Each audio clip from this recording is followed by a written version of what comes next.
I have a couple pieces of advice that I routinely give to clients. One piece of advice is to my foreign national clients. I tell them, listen to the question that's being asked of you, answer it succinctly and truthfully.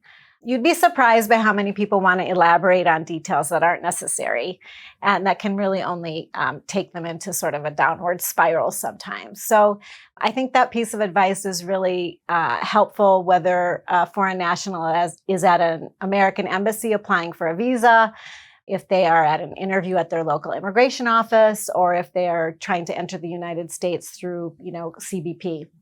Then the second piece of advice that I give frequently is to my corporate clients when they ask me about this process.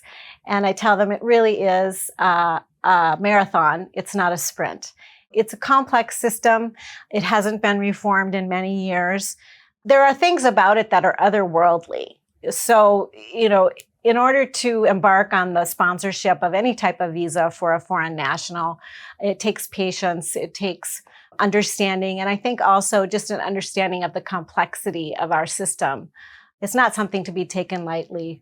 You really need to go into it with eyes wide open.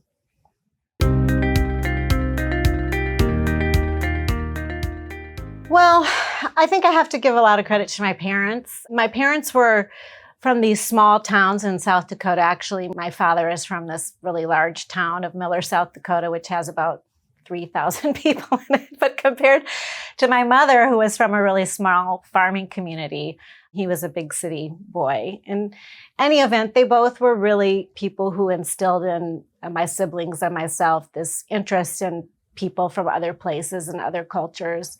And they were always very interested in meeting new people and eating new foods and going to new places. And I think that concept of not being fearful of people from other places, of really embracing people from all over the world and realizing that everyone has something to offer, really came from them. And then I'm fortunate enough to have gone through a public education system. I'm originally from Minnesota, and in Minneapolis, I grew up during the 60s and the 70s. So I went to a very diverse public institution for both junior high and high school. And because of that, I attended school with a population that was very diverse.